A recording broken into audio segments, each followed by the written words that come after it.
엄마는 내 책임이 아니야? 왜 언니랑 오빠는 모든 걸 나한테 떠넘기려고만 해? 준서가 팔짱을 끼고 양보할 생각이 없는 듯 말했다. 그럼 내가 생각하기에 언니가 그렇게 편할 것 같아? 남편은 실직하고 내 아이들은 공부해야 할 나이야. 내가 엄마 가까이 있으니 내가 안 도우면 누가 돕겠어? 내 아들 늘 평정을 유지하려 했던 아이가 오히려 상황을 더 악화시켰다. 싸우지 마. 내가 매달 엄마한테 돈을 보냈잖아. 내가 생각하기에 돈 벌기가 쉬운 줄 알아. 영희가 갑자기 오빠 쪽으로 고개를 돌리며 신랄하고 비꼬는 목소리로 말했다. 돈. 오빠는 그 몇 푼으로 엄마를 다 책임질 수 있다고 생각해? 그렇게 잘났으면 오빠가 다 알아서 해.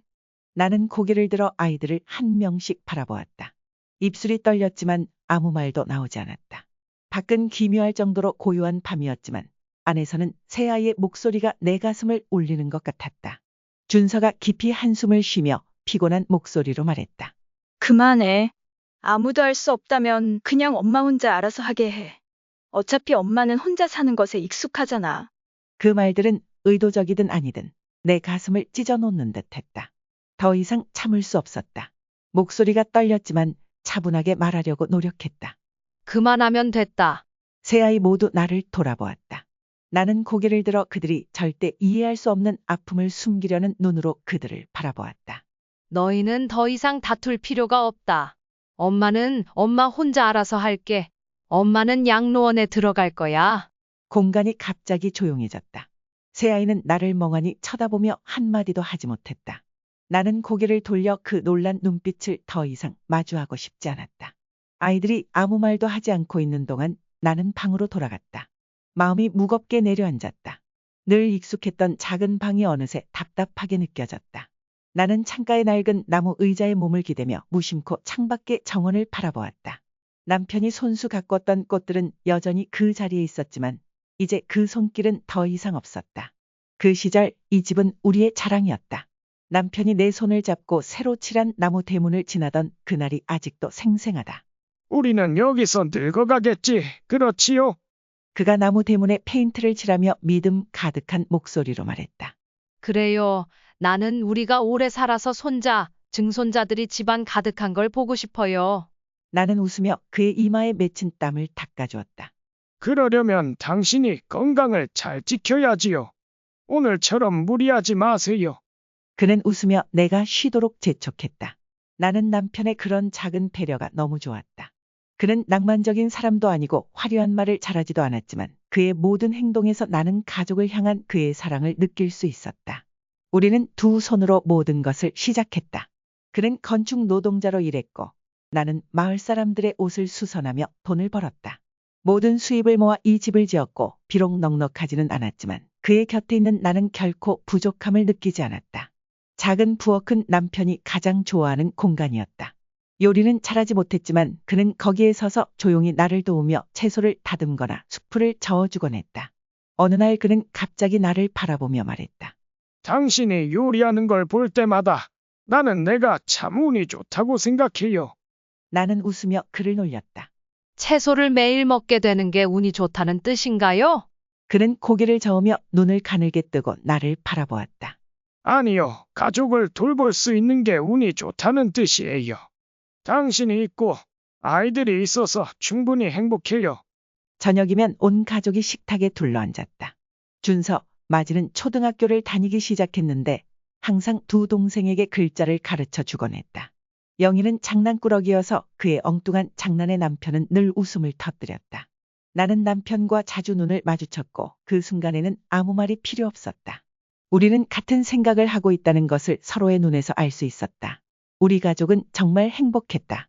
그러나 시간은 결코 멈추지 않았다. 세월이 지나면서 아이들은 점점 자랐고 남편은 점점 약해졌다. 그 운명의 나를 나는 아직도 기억한다. 남편이 가슴에 손을 얹으며 얼굴을 찡그렸다. 가슴이 좀 답답하네. 무슨 일일까? 나는 달려가 그의 이마에 손을 올리며 걱정 가득한 목소리로 말했다. 지금 당장 의사에게 연락할게요. 그는 손을 저으며 부드럽게 말했다. 아니야, 그냥 피곤해서 그런 거야. 좀 쉬면 괜찮아질 거야. 하지만 내 마음속의 걱정은 사라지지 않았다. 나는 억지로 남편을 병원에 데려갔고 의사는 그의 심장이 이전처럼 건강하지 않다고 말했다. 그 후로 그는 무거운 일을 점점 줄였다. 창가 근처 의자에 앉아 그가 한때 사랑했던 정원을 바라보는 시간이 많아졌다. 엄마는 내 책임이 아니야? 왜 언니랑 오빠는 모든 걸 나한테 떠넘기려고만 해? 준서가 팔짱을 끼고 양보할 생각이 없는 듯 말했다. 그럼 내가 생각하기에 언니가 그렇게 편할 것 같아? 남편은 실직하고 내 아이들은 공부해야 할 나이야. 내가 엄마 가까이 있으니 내가 안 도우면 누가 돕겠어? 내 아들 늘 평정을 유지하려 했던 아이가 오히려 상황을 더 악화시켰다. 싸우지 마. 내가 매달 엄마한테 돈을 보냈잖아. 내가 생각하기에 돈 벌기가 쉬운 줄 알아. 영희가 갑자기 오빠 쪽으로 고개를 돌리며 신랄하고 비꼬는 목소리로 말했다. 돈. 오빠는 그 몇 푼으로 엄마를 다 책임질 수 있다고 생각해? 그렇게 잘났으면 오빠가 다 알아서 해. 나는 고개를 들어 아이들을 한 명씩 바라보았다. 입술이 떨렸지만 아무 말도 나오지 않았다. 밖은 기묘할 정도로 고요한 밤이었지만 안에서는 새 아이의 목소리가 내 가슴을 울리는 것 같았다. 준서가 깊이 한숨을 쉬며 피곤한 목소리로 말했다. 그만해. 아무도 할 수 없다면 그냥 엄마 혼자 알아서 하게 해. 어차피 엄마는 혼자 사는 것에 익숙하잖아. 그 말들은 의도적이든 아니든 내 가슴을 찢어놓는 듯했다. 더 이상 참을 수 없었다. 목소리가 떨렸지만 차분하게 말하려고 노력했다. 그만하면 됐다. 세 아이 모두 나를 돌아보았다. 나는 고개를 들어 그들이 절대 이해할 수 없는 아픔을 숨기려는 눈으로 그들을 바라보았다. 너희는 더 이상 다툴 필요가 없다. 엄마는 엄마 혼자 알아서 할게. 엄마는 양로원에 들어갈 거야. 공간이 갑자기 조용해졌다. 세 아이는 나를 멍하니 쳐다보며 한마디도 하지 못했다.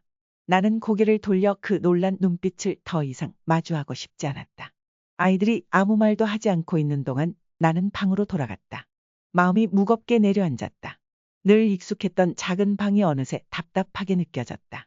나는 창가의 낡은 나무 의자에 몸을 기대며 무심코 창밖의 정원을 바라보았다. 남편이 손수 가꿨던 꽃들은 여전히 그 자리에 있었지만 이제 그 손길은 더 이상 없었다. 그 시절 이 집은 우리의 자랑이었다. 남편이 내 손을 잡고 새로 칠한 나무 대문을 지나던 그날이 아직도 생생하다. 우리는 여기서 늙어가겠지. 그렇지요? 그가 나무 대문에 페인트를 칠하며 믿음 가득한 목소리로 말했다. 그래요. 나는 우리가 오래 살아서 손자, 증손자들이 집안 가득한 걸 보고 싶어요. 나는 웃으며 그의 이마에 맺힌 땀을 닦아주었다. 그러려면 당신이 건강을 잘 지켜야지요. 오늘처럼 무리하지 마세요. 그는 웃으며 내가 쉬도록 재촉했다. 나는 남편의 그런 작은 배려가 너무 좋았다. 그는 낭만적인 사람도 아니고 화려한 말을 잘하지도 않았지만 그의 모든 행동에서 나는 가족을 향한 그의 사랑을 느낄 수 있었다. 우리는 두 손으로 모든 것을 시작했다. 그는 건축 노동자로 일했고 나는 마을 사람들의 옷을 수선하며 돈을 벌었다. 모든 수입을 모아 이 집을 지었고 비록 넉넉하지는 않았지만 그의 곁에 있는 나는 결코 부족함을 느끼지 않았다. 작은 부엌은 남편이 가장 좋아하는 공간이었다. 요리는 잘하지 못했지만 그는 거기에 서서 조용히 나를 도우며 채소를 다듬거나 숯불을 저어주곤 했다. 어느 날 그는 갑자기 나를 바라보며 말했다. 당신이 요리하는 걸 볼 때마다 나는 내가 참 운이 좋다고 생각해요. 나는 웃으며 그를 놀렸다. 채소를 매일 먹게 되는 게 운이 좋다는 뜻인가요? 그는 고개를 저으며 눈을 가늘게 뜨고 나를 바라보았다. 아니요, 가족을 돌볼 수 있는 게 운이 좋다는 뜻이에요. 당신이 있고 아이들이 있어서 충분히 행복해요. 저녁이면 온 가족이 식탁에 둘러앉았다. 준서, 마지는 초등학교를 다니기 시작했는데 항상 두 동생에게 글자를 가르쳐 주곤 했다. 영희는 장난꾸러기여서 그의 엉뚱한 장난에 남편은 늘 웃음을 터뜨렸다. 나는 남편과 자주 눈을 마주쳤고 그 순간에는 아무 말이 필요 없었다. 우리는 같은 생각을 하고 있다는 것을 서로의 눈에서 알 수 있었다. 우리 가족은 정말 행복했다. 그러나 시간은 결코 멈추지 않았다. 세월이 지나면서 아이들은 점점 자랐고 남편은 점점 약해졌다. 그 운명의 나를 나는 아직도 기억한다. 남편이 가슴에 손을 얹으며 얼굴을 찡그렸다. 가슴이 좀 답답하네. 무슨 일일까? 나는 달려가 그의 이마에 손을 올리며 걱정 가득한 목소리로 말했다. 지금 당장 의사에게 연락할게요. 그는 손을 저으며 부드럽게 말했다. 아니야, 그냥 피곤해서 그런 거야. 좀 쉬면 괜찮아질 거야. 하지만 내 마음속의 걱정은 사라지지 않았다. 나는 억지로 남편을 병원에 데려갔고 의사는 그의 심장이 이전처럼 건강하지 않다고 말했다. 그 후로 그는 무거운 일을 점점 줄였다. 창가 근처 의자에 앉아 그가 한때 사랑했던 정원을 바라보는 시간이 많아졌다. 2년 후 평온한 저녁에 그는 내 손을 잡으며 낮고 부드러운 목소리로 말했다. 내가 먼저 떠나면 당신은 건강을 잘 챙기며 계속 살아야 해요. 아이들 걱정하게 하지 말고요. 나는 눈물을 삼키려 했었지만 결국 눈물이 흘러내렸다. 그런 말 하지 마요, 당신. 나는 당신 없이는 살 수 없어요. 그가 웃었지만 눈빛은 슬픔에 젖어 있었다. 당신은 할 수 있을 거예요. 당신은 생각보다 더 강하니까요. 그리고 그는 정말로 떠나버렸다. 갑작스럽고도 조용히. 부엌에서 내가 치우는 것을 돕던 중 그는 쓰러졌고 눈을 감은 채 깊은 잠에 빠진 것처럼 보였다. 나는 작별 인사도 할 겨를이 없었다. 그 후 며칠 동안 집안은 낯설 만큼 고요해졌다. 나는 그의 남긴 정원을 돌보며 계속 살아갔지만 그 공허함은 지울 수 없었다. 혼자서 먹는 식사는 언제나 외로웠다. 나를 마주 보던 빈 의자는 그가 더 이상 이곳에 없음을 매번 상기시켰다. 처음에는 아이들이 자주 찾아왔다. 그들은 나의 외로움을 덜어주고 싶다고 말했다. 하지만 시간이 지나면서 그들은 각자의 삶에 더 바빠졌다. 나는 이해했다. 누구나 자신의 가족을 돌보아야 하니까. 그러나 이 집에서 혼자 남겨진 시간이 길어질수록 나의 슬픔은 점점 더 커졌다. 나는 한숨을 쉬며 창밖을 바라보았다. 저물어가는 햇살이 낡은 벽을 비췄고 그 벽에는 오래된 가족 사진이 여전히 걸려 있었다. 사진 속 그의 미소는 행복했던 시절을 나에게 상기시켜 주었다. 나는 눈을 감고 속삭였다. 나는 당신이 너무 그리워요. 그가 떠난 후 나는 힘겹게 버텨냈다. 처음에는 혼자 사는 것이 버거웠다. 그가 없으니 모든 것이 어려워졌다. 부엌, 우리가 대화를 나누던 익숙한 공간은 이제 나 혼자 조용히 정리하는 소리만 가득했다. 처음에는 아이들이 자주 찾아왔다. 그들은 번갈아 가며 와서 음식을 가져오고 이것저것 물어보았다. 엄마, 오늘 뭐 드셨어요? 예전 것만 간단히 드시면 안 돼요. 건강에 안 좋아요. 준서가 식탁에 음식을 올려놓으며 걱정스러운 얼굴로 말했다. 맞아요, 엄마. 제가 영양제 좀 사왔는데 꼭 챙겨 드세요. 아들이 냉장고를 확인하며 덧붙였다. 영희는 늘 웃음을 주는 농담을 했다. 엄마가 잘 안 드시면 바람에 날아가 버릴까봐 걱정돼요. 나는 웃었지만 마음 한구석은 여전히 텅 비어 있었다. 그들이 자주 찾아왔음에도 나는 뭔가 부족하다는 것을 느꼈다. 그들의 방문은 예전처럼 따뜻한 대화가 아니라 점점 의무로 변해갔다. 나는 그것을 그들의 바쁜 눈빛과 짧은 전화 통화에서 알 수 있었다. 엄마, 이번 주는 못 갈 것 같아요. 일이 너무 많고 남편도 출장 중이에요. 엄마, 요즘 회사에서 잔업이 많아요. 나중에 전화할게요. 나는 항상 전화로 웃으며 대답했다. 괜찮아. 엄마는 이해해. 너희는 일에 집중해. 하지만 솔직히 집안의 고요함은 점점 나를 지치게 했다. 나는 그 공허함을 메우기 위해 정원을 돌보려고 애썼다. 그가 심었던 꽃들은 여전히 활짝 피었지만 그것을 바라보는 기쁨은 더 이상 느낄 수 없었다. 내 식사는 이제 간단히 배를 채우는 수준으로 변했다. 어느 날 준서가 제안했다. 엄마, 저희 집으로 오세요. 집도 넓고 아이들도 엄마와 같이 놀 수 있어요. 나는 잠시 고민했지만 고개를 저었다. 괜찮다. 나는 여기 사는 게 익숙해. 게다가 너희를 번거롭게 하고 싶지 않다. 내가 거절했지만 마음 깊은 곳에서는 내가 내 마지막 자존심을 지키고 있다는 것을 알고 있었다. 이 집은 나와 그 사람의 집이다. 나는 이곳을 떠나고 싶지 않았다. 그러나 외로움은 점점 커졌다. 잠들지 못한 긴 밤들 나는 천장을 바라보며 그를 떠올렸다. 그가 떠나기 전에 했던 말이 항상 내 머릿속에 울렸다. 당신은 생각보다 더 강해요. 하지만 힘들 때는 누군가에게 도움을 요청해요. 혼자서 모든 걸 짊어지지 말아요. 하지만 나는 누구에게 의지해야 할까? 아이들은 각자의 삶을 살고 있고 이웃들 또한 그들의 가족이 있다. 어느 날 오랜 친구를 찾아가려고 했지만 그 친구가 이미 도시로 이사해 아들과 함께 살고 있다는 사실을 알게 되었다. 나는 점점 집 밖을 나가는 것이 꺼려졌다. 나가고 싶지 않은 것이 아니라 변화에 지친 것이었다. 한 번은 영희가 나를 병원에 데려갔다. 병원에서 2시간 이상 기다린 후 나는 피곤함을 숨길 수 없었다. 다음에는 안 갈래. 이렇게 오래 기다리니 집에 돌아갈 힘도 없어. 영희는 한숨을 쉬며 나를 나무라는 목소리로 말했다. 엄마, 지금 건강이 안 좋으니 참아야죠. 내가 엄마를 데리고 왔는데 엄마가 계속 불평하면 제가 어떻게 안심하겠어요? 나는 조용히 있었다. 딸과 다투고 싶지 않았지만 그 말은 내 마음을 아프게 했다. 나는 그녀가 일부러 그런 것은 아니란 걸 알지만 내가 짐처럼 여겨지는 느낌은 견딜 수 없었다. 어느 날 나는 창가에 앉아 텅 빈 마당을 바라보았다. 그의 모습이 내 마음속에 떠올랐고 그가 없는 이 외로운 날들을 함께 나눌 수 없다는 사실이 나를 괴롭혔다. 나는 조용히 속삭였다. 당신, 내가 틀렸던 걸까요? 나는 괜찮을 줄 알았는데 전혀 괜찮지 않아요. 나는 그 집에서 혼자 살아가려고 노력했지만 점점 악화되는 건강은 모든 것을 더 어렵게 만들었다. 집안에서 움직이는 것도 예전처럼 쉽지 않았고 계단을 내려갈 때마다 무릎이 아파왔다. 그럴 때마다 나는 더 이상 버틸 수 없음을 깨달았다. 어느 날 세 자녀가 동시에 집에 찾아왔다. 이런 일은 드물었다. 그들은 앉아서 논의하기 시작했고 나는 조용히 앉아 그들의 이야기를 들었다. 아무 말도 하지 않았다. 그들은 내가 혼자 살지 않고 누군가의 보살핌을 받아야 한다고 말했다. 엄마, 이렇게 계속 혼자 계시면 안 돼요. 무슨 일이라도 생기면 어떡해요? 마지 준서가 마치 나를 설득하려는 듯 말했다. 언니 말이 맞아요. 엄마는 형네 집으로 가시는 게 좋겠어요. 형 집은 넓고 병원도 가까워요. 영희가 말을 이었지만 나를 피하듯 시선을 돌렸다. 아들은 잠시 침묵하다가 말했다.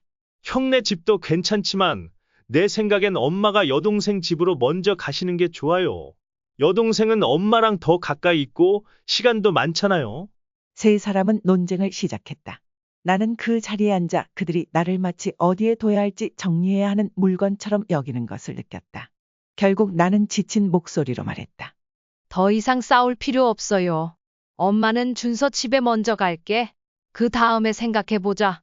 그렇게 나는 큰딸 집으로 옮겨갔다. 집은 정말 넓었지만 나는 첫날부터 이방인처럼 느껴졌다. 나는 2층에 작은 방에 배정받았는데 그 방은 원래 손녀가 공부방으로 쓰던 곳이었다. 식사나 이동할 때마다 계단을 한 계단씩 더듬으며 내려가야 했고 무릎이 아플 때마다 불안감이 가득했다. 준서는 하루 종일 일하고 저녁에만 집에 돌아왔다. 그의 남편은 말수가 적고 TV 앞에서 꼼짝도 하지 않았다. 식사 시간에는 내가 그들에게 속하지 않는 공간에 억지로 끼어든 느낌이었다. 한 번은 저녁 식사 중에 남편이 내가 듣지 못할 줄 알고 중얼거렸다. 이 상황이 얼마나 더 계속될까? 정말 불편하네. 그 말은 내 마음에 칼로 베인 것 같았다. 나는 사위를 탓하지 않았다. 나이 든 사람을 집으로 모셔야 하는 기분을 이해할 수 있었기 때문이다. 하지만 그 아픔은 사라지지 않았다. 그 말이 있던 밤, 나는 내 방에서 담요를 꽉 쥐고 눈물을 흘렸다. 나는 스스로 다짐했다. 여기 잠깐 머무를 뿐이야. 곧 나아질 거야. 하지만 상황은 전혀 나아지지 않았다. 나는 외로움을 덜기 위해 집안일을 도우려고 했지만 딸은 나를 막아섰다. 엄마, 그냥 쉬세요. 나이가 많으신데 이런 건 저한테 맡기세요. 그 말은 배려로 들렸지만 딸의 시선에서 느껴지는 조급함은 나를 집안의 어떤 것도 건드리지 않게 만들었다. 결국 나는 대부분의 시간을 내 방에서 보내며 누군가에게 불편함을 주지 않으려고 했었다. 어느 날 준서가 말했다. 엄마, 이번에는 동생 집에 가시는 게 좋을 것 같아요. 동생이 엄마와 함께 있고 싶다고 했어요. 나는 잠시 침묵하다가 고개를 끄덕였다. 나는 이 집에 너무 오래 있었고 나의 존재가 다른 사람들을 불편하게 만들고 있음을 알았다. 나는 아들 집으로 옮기며 스스로에게 말했다. 아마 여기서는 좀 나아지겠지. 그러나 거기는 더 힘들었다. 아들은 하루 종일 일로 바빴고 며느리는 항상 예의를 갖췄지만 그녀의 눈빛은 혼란스러움을 감추지 못했다. 한 번은 내가 저녁 준비를 돕겠다고 했지만 며느리가 서둘러 나를 막았다. 어머님, 제가 할게요. 어머님은 그냥 쉬세요. 나는 어쩔 수 없이 물러났지만 그럴수록 소외감은 깊어졌다. 집은 넓었지만 차가웠다. 며느리는 언제나 정중했지만 우리 사이에는 보이지 않는 벽이 있었고 나는 그 벽을 넘을 수 없었다. 어느 날 저녁 나는 거실에서 들려오는 아들과 며느리의 말다툼을 우연히 듣게 되었다.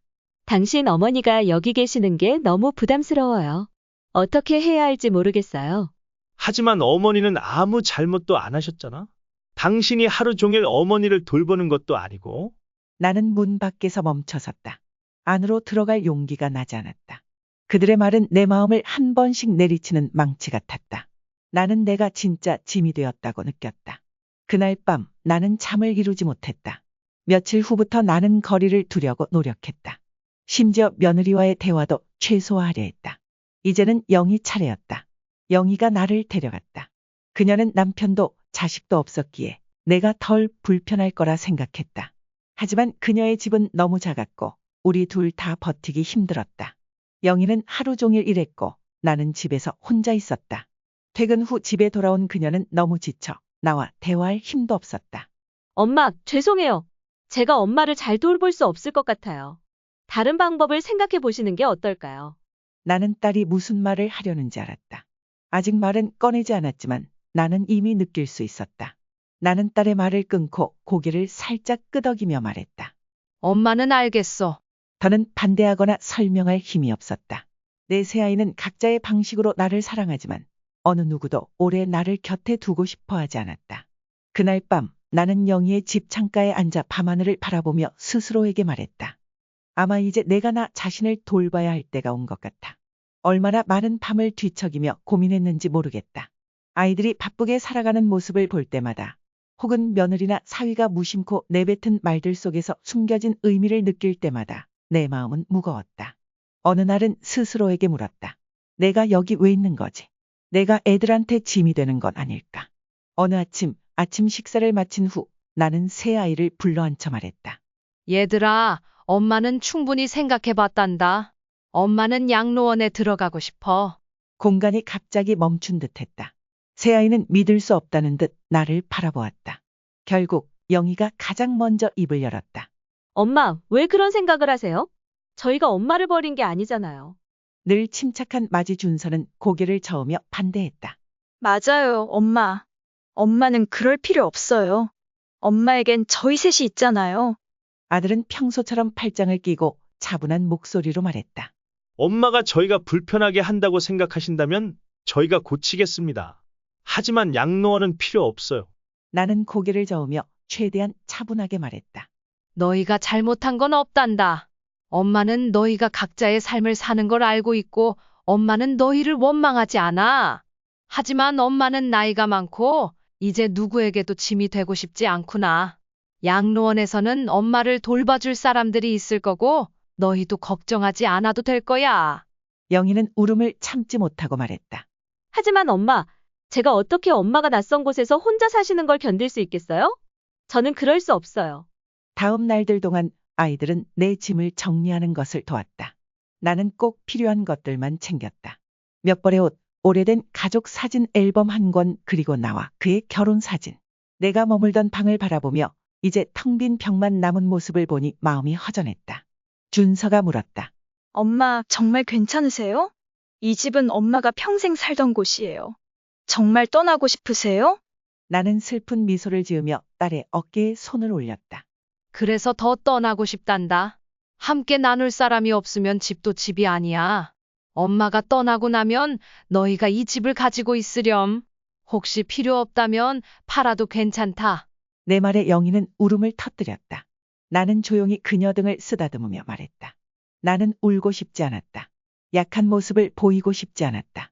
이미 결심했으니 흔들리면 안 된다고 스스로를 다잡았다. 나는 미소를 지으며 딸을 달래려 노력했다. 엄마도 너희와 떨어지고 싶지 않지만 엄마는 이게 최선의 방법이라고 생각해. 너희는 언제든 엄마를 보러 올 수 있어. 엄마는 멀리 가지 않으니까. 새아이는 아무 말도 하지 않았다. 나는 이 결정이 아이들에게 큰 충격이라는 것을 알았다. 하지만 그들 역시 이보다 나은 해결책을 찾을 수 없다는 것도 알고 있었다. 나는 새아이를 바라보았다. 그들의 눈에는 무력감이 가득했다. 내가 집을 떠나던 날은 맑은 아침이었다. 햇살이 창문 틈으로 들어와 내가 남편과 차를 마시던 오래된 나무 탁자 위를 비추고 있었다. 문 밖으로 나가기 전 나는 한 번 더 뒤를 돌아보며 속삭였다. 당신 나갑니다. 기다려요. 아이들은 나를 양로원으로 데려다 주었다. 그곳은 아담한 정원이 있는 깔끔한 장소였다. 양로원의 문을 들어서며 내 마음은 홀가분하면서도 무거웠다. 홀가분한 이유는 이제 누구에게도 짐이 되지 않는다는 것이었고, 무거운 이유는 이곳이 내가 남은 생을 보내게 될 곳이라는 사실 때문이었다. 직원이 나를 방으로 안내했다. 그 방은 작고 아늑했지만 익숙한 집의 냄새는 없었다. 나는 짐을 정리하고 남편과 찍은 결혼 사진을 탁자 위에 올려놓았다. 그리고 조용히 침대에 앉았다. 아이들은 잠시 내 곁에 머물며 자주 찾아오겠다고 말했다. 하지만 나는 그것이 쉽지 않을 것을 알고 있었다. 나는 미소를 지으며 담담하게 말했다. 엄마는 괜찮을 거야. 너희는 돌아가서 가족을 잘 돌봐주렴. 그것만으로도 엄마에 대한 효도야. 나는 아이들이 떠나는 뒷모습을 바라보며 마음이 먹먹해졌다. 문이 닫히고 나서야 나는 비로소 눈물을 흘릴 수 있었다. 그 눈물은 후회 때문이 아니었다. 내가 내 인생의 새로운 장을 시작했다는 사실을 깨달았기 때문이었다. 혼자이지만 조금은 가벼운 마음으로 양로원에서의 첫 몇 주는 낯설었다. 방은 작고 정돈되어 있었지만 집에서 느낄 수 있었던 따뜻함은 없었다. 하지만 나는 적응하려 노력했다. 매일 아침 나는 일찍 일어나 창문을 열어 햇빛이 방으로 들어오게 했다. 그리고 탁자 옆 의자에 앉아 작은 마당에서 산책하는 몇몇 어르신들을 바라보았다. 이곳의 사람들은 모두 친절했다. 직원들부터 다른 어르신들까지. 그들은 종종 나에게 활동에 참여하라고 권했지만 나는 거절했다. 나는 그저 조용히 혼자 있는 시간을 원했다. 비록 그것이 임시적일지라도 나는 그 고요함 속에서 평화를 느끼고 싶었다. 이곳에서의 시간은 천천히 흘러갔다. 나는 몇몇 노인들과 친해졌지만 대화를 많이 나누지는 않았다. 그들에게도 자신만의 이야기와 아픔이 있었고 나는 그들의 아픈 기억을 들추고 싶지 않았다. 나 역시 누구와도 나눌 수 없는 많은 상처를 품고 있었다. 매일 밤 나는 작은 책상에 앉아 아이들에게 편지를 썼다. 이곳에서의 생활, 내가 한 일, 내가 만난 사람들에 대해 적어내려갔다. 하지만 그 편지들은 한 번도 보내지 않았다. 편지들은 서랍 속에 가지런히 정리되었고 나는 그것이 내 마음을 털어내는 방법이라고 여겼다. 준서에게 보내는 편지에서 나는 이렇게 썼다. 우리 큰딸, 엄마는 내가 얼마나 노력했는지 알아. 엄마는 너를 탓하지도 사위의 말에 상처받지도 않았단다. 엄마는 내가 정말 행복하길 바란다. 엄마처럼 책임감에 짓눌리지 않기를 바란다. 아들에게는 이렇게 썼다. 사랑하는 아들아, 엄마는 내가 어른이 되고 내 가족을 위해 노력하는 모습이 너무 자랑스럽구나. 누군가가 너를 부족하다고 느끼게 만들지 마라. 엄마에게 너는 항상 최고로 훌륭한 아들이란다. 그리고 가장 마음이 아픈 막내딸 영희에게는 짧게 썼다. 엄마의 막내딸, 혹시라도 엄마의 존재가 내게 부담이 되었던 적이 있다면 미안하구나. 하지만 엄마는 항상 너를 사랑했다는 것을 알아주길 바란다. 비록 엄마가 자주 말하지 못했더라도 말이야. 나는 편지들을 접어 서랍 속에 넣었다. 그 편지들이 아이들에게 전달될 일은 없을 것이다. 하지만 그저 쓰기만 해도 마음이 훨씬 가벼워졌다. 나는 이곳의 생활 리듬에 점점 익숙해졌다. 아침, 점심, 저녁 식사가 모두 정성스럽게 준비되었다. 다른 노인들은 자주 모여서 장기를 두거나 대화를 나누었다. 나는 그들을 멀리서 지켜보며 가끔 그들이 이야기할 때 미소를 지었다. 그런 순간 나는 슬프지 않았다. 아이들이 바쁜 삶 속에서 나와 시간을 보내기 힘들다는 것을 이해했다. 비난 대신 나는 스스로 즐거움을 찾기로 했다. 나는 공예 수업에 참가하기 시작했다. 비록 손이 예전처럼 섬세하지는 않았지만 나는 그 과정에서 마음의 평화를 느꼈다. 또한 정원을 산책하며 꽃과 나무를 바라보며 마음을 가라앉혔다. 처음에는 아이들이 자주 찾아왔다. 그들은 음식을 가져오고 옷을 챙겨주며 나의 건강을 걱정했다. 하지만 점차 방문은 뜸해졌다. 나는 그들을 탓하지 않았다. 그것이 자연스러운 일이라는 것을 알았다. 한 번은 영희가 찾아와 새로 산 목도리를 건네며 말했다. 엄마, 이거 제가 샀어요. 따뜻하게 잘 쓰세요. 나는 미소를 지으며 목도리를 받았다. 그러나 딸의 눈에서 잠시 스쳐 지나가는 미안함을 느꼈다. 딸은 아무 말도 하지 않았지만 나는 그가 나와 함께 시간을 보내지 못하는 것에 대해 죄책감을 느끼고 있음을 알았다. 아들도 한 번 찾아와 과일 바구니를 들고 방을 둘러보며 물었다. 엄마, 여기서 불편하지 않으세요? 만약 마음에 안 드시면 더 좋은 곳을 찾아볼게요. 나는 웃으며 손을 저었다. 그럴 필요 없단다. 엄마는 여기서 잘 지내고 있어. 너는 내 가족을 잘 돌보면 돼. 그게 엄마에겐 가장 큰 위로야. 그 후 아이들은 더 바빠졌다. 나는 그들을 원망하지 않았다. 이곳의 직원들이 정성껏 나를 돌봐주는 것을 볼 때마다 나는 스스로에게 말했다. 이곳이 내가 있어야 할 곳이야. 아이들은 이미 최선을 다했어. 어느 오후 나는 정원에 앉아 천천히 떠다니는 구름을 바라보았다. 가족에 대해, 새 아이를 키우느라 고생했던 세월에 대해, 그리고 남편과 함께했던 날들에 대해 생각했다. 문득 마음속에서 질문이 떠올랐다. 아이들이 내 마음을 이해할 수 있을까? 나는 그들을 탓하지 않았다. 아이들에 대한 나의 사랑은 변하지 않았다. 비록 그들이 내가 바랐던 만큼 함께 있어주지 못했지만 말이다. 그러나 나는 또한 사랑이 꼭 함께 있는 것으로만 표현되지 않는다는 것을 깨달았다. 내가 양로원을 선택한 이유는 아이들에게 짐이 되지 않으려는 것뿐만 아니라 나 스스로 평화를 찾기 위해서였다. 나는 눈을 감고 조용히 속삭였다. 여보, 난 괜찮아요. 하지만 당신이 할 수 있다면 내가 준비되었을 때 데리러 와주세요. 시간은 잔잔한 호수 위를 흐르는 작은 파도처럼 흘러갔다. 나는 이곳 생활에 익숙해졌다. 이곳은 내가 마지막 날들을 보내고 싶었던 곳은 아니었지만 기대와 슬픔을 내려놓는 법을 배우게 된 곳이었다. 나는 나 자신을 돌아볼 시간을 가졌고 무엇보다도 아이들을 새로운 방식으로 사랑하는 법을 배웠다. 어느 날 오후 창가에 앉아 마지막 편지를 쓰기로 결심했다. 그 편지는 비난이나 충고가 아닌 오랫동안 마음속에 품었던 진심을 담은 것이었다.